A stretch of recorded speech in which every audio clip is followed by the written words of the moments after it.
చెప్పాలన్న నీకు నా బాధ.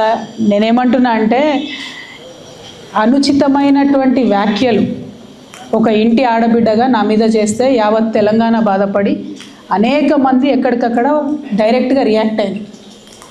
మరి ఏమైందో ఏమో నాకు తెలియదు, కానీ బీఆర్ఎస్ పార్టీలో ఉన్న అన్నదమ్ములకు వాళ్ళు మాత్రం ఎవరు రియాక్ట్ కాలేదు.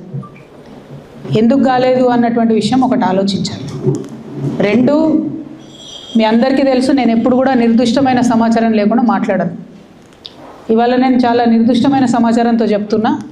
ఆ వ్యాఖ్యల వెనుక ఒక బీఆర్ఎస్ పెద్ద నాయకుడి హస్తం ఉన్నది. అందుకనే బీఆర్ఎస్ పార్టీ నాయకులు ఎవరు కూడా రియాక్ట్ కాలేదని చెప్పి నేను బలంగా నమ్ముతా ఉన్నాను.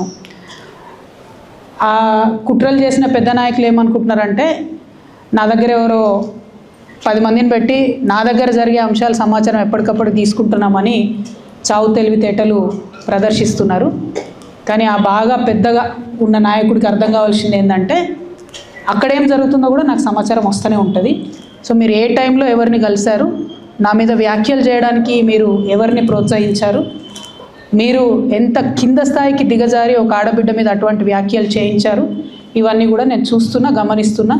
నేను బలంగా కర్మ సిద్ధాంతాన్ని నమ్ముతున్నా. నేను మళ్ళీ చెప్తున్నా, ఇవాళ మీరు నన్ను ఒంటరి చేసి ఏదో చేయాలని అనుకోవచ్చు, నా మీద ఇటువంటి వ్యాఖ్యలు చేపించి శునకానందం పొందొచ్చు టెంపరీగా, కానీ దేవుడు అనేవాడు ఉన్నాడు. ఖచ్చితంగా అది మీకు తిరిగి కొట్టే సమయం వస్తుంది. ఒకటి. రెండు ఒక లిల్లీపుట్ నాయకుడు నల్గొండలో బీఆర్ఎస్ పార్టీని నాశనం చేసిన ఒక లిల్లీపుట్ నాయకుడు ఆమెవరు ఈమెవరు అని మా గురించి మాట్లాడుతూ ఉన్నారంటే మరి ఆయనకు ప్రోత్సాహం ఇస్తున్నది ఎవరో కూడా ప్రజలు ఆలోచించుకోవాలి. ఇవాళ నల్గొండ జిల్లాలో ఒక సీటు కూడా రాలే. ఆయన సీటు సావు తప్పి కన్నులొట్టవైన చందంగా చివరి నిమిషంలో అనుకోకుండా గెలిచినటువంటి సీటు. ఎన్నడూ ప్రజా ఉద్యమాలు చేయలే. కేసీఆర్ గారు లేకపోతే మరి నువ్వెవరు, అది కూడా ఆలోచించుకోవాలి కదా. కేసీఆర్ గారు లేకపోతే బీఆర్ఎస్ పార్టీలో ఉన్న ఏ నాయకుడైనా ఎవరు? ప్రజలకు మనందరినీ పరిచయం చేసింది కేసీఆర్ గారే కదా. మనలో మనం కన్ఫ్యూజన్ ఉన్నప్పుడు ఇష్టం వచ్చినట్టు మాట్లాడుకోవచ్చా? ఈ లిల్లీపుట్ నాయకుడు మాట్లాడంగానే ఇంకో చిన్న పిల్లగాడు నిన్నగాక మొన్న మా పార్టీలోకి వచ్చిన వాళ్ళు కూడా ఎటుపడతట్టు మాట్లాడు. అసలు ఎవరు మీరు? మీకు తెలంగాణ ఉద్యమంతో సంబంధం ఏంది? బీఆర్ఎస్ అధికారంలోకి వచ్చినాక బీఆర్ఎస్లోకి వచ్చి పదవులు పొంది ఉల్టా నా మీదనే మాట్లాడతారా మీరు? మేము ఉద్యమం చేసిందే మీ మీద కదా. చిన్న పిల్లగానిలా ఉండు బాబు. నువ్వు పెద్దవాళ్ళ విషయాల్లో తలదూర్చకు, తెలియని విషయాల్లో అసలే తలదూర్చకు. నీ వెనకాల చాలామంది ఉన్నారు అని అనుకుంటున్నావేమో, వాళ్ళ సంగతి కూడా ప్రజలకు వస్తుంది, తెలుస్తుంది. ఎప్పుడో ఒకసారి అన్నీ బయటపడతాయి. ఒక ఆవేదనతో చెప్తున్నా, నేను ఉట్టిగా చెప్తలేను. రాజకీయం చేయొచ్చు, కానీ ఇంత నీచంగా ఒక ఇంటి ఆడబిడ్డ మీద ఇటువంటి మాటలు మీరే అనిపించి స్పందించకుండా ఉంటారా? తెలంగాణ ప్రజలు ఊరుకోరు, నేను చెప్తున్నా.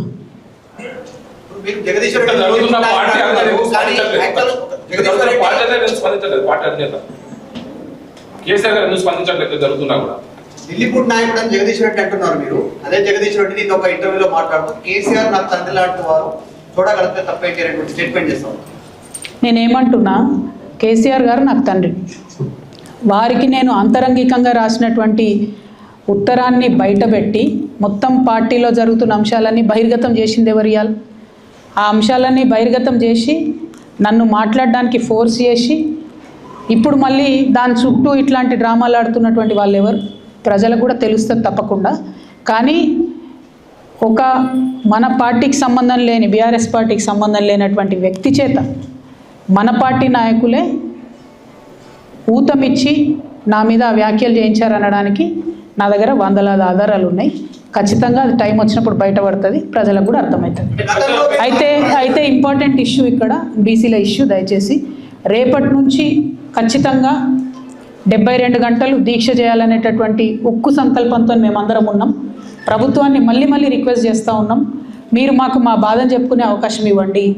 మీరు కాంగ్రెస్ అంటే బీజేపీ అంటే కాంగ్రెస్ అని తూకిత్తా అని చెప్పి బీసీలకు అన్యాయం చేసే ప్రయత్నం దయచేసి చేయకండి. మాకు 72 గంటలు మాట్లాడే అవకాశం ఇవ్వండి. మేము అక్కడ కూర్చొని సత్యాగ్రహం చేస్తాం, మా బాధలు చెప్పుకుంటాం. అంతకుమించి మేము చేసేది ఏం లేదు. దానివల్ల కేంద్ర ప్రభుత్వంలో కదలిక వస్తే శాశ్వతంగా మన ముందు తరాల బీసీ బిడ్డలకు అందరికి కూడా లాభం జరుగుతుంది. ఆ అంశాలని దృష్టిలో పెట్టవలసింది నేను కోరుతా ఉన్నాను. అట్లానే నిన్నగాక మొన్న నా మీద విచిత్రమైన వ్యాఖ్యలు చేసినటువంటి వ్యక్తి కూడా రాష్ట్ర వ్యాప్తంగా ఉన్న నాయి బ్రాహ్మణులను కించపరిచే విధంగా మాట్లాడితే అన్ని జిల్లాల్లో ఉన్న నాయి బ్రాహ్మణ సోదరులు కూడా ఇవాళ అగ్గి రగులుతున్నటువంటి సంగతి కూడా మీకు తెలుసు. వాళ్ళు కూడా ముందుకు వస్తారు.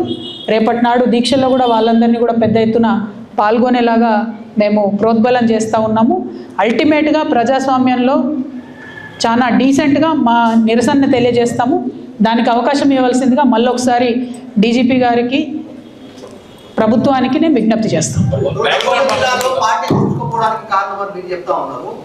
రిలీఫ్ నాయకుడు స్టేట్మెంట్ చేస్తుంటే అదే నాయకుడు కేటీఆర్తో వాహనంలో ప్రైవేట్గా ఆయన పర్సనల్గా ఆయన అదే ట్రావెల్ చేస్తాడు. కేసీఆర్ బయటకు వచ్చినా కేసీఆర్ వాహనంలో ఆయన ఉంటారు, ఫామ్ హౌస్లో ఆయనే కనిపిస్తారు. నేనేమంటున్నా అంటే ఆ లిల్లీపుట్ నాయకుడి గురించి ఇంత మాట్లాడితే చాలా ఎక్కువ ఆయనకి. ఆయన గురించి ప్రజలకు తెలియజెప్పాలి కాబట్టి మాట్లాడినా, ఇక అంతకు మించి అవసరం లేదు. ఆ విషయంలో టైంకి ఖచ్చితంగా పార్టీ అధిష్టానం స్పందిస్తుందని చెప్పి నేను భావిస్తున్నాను.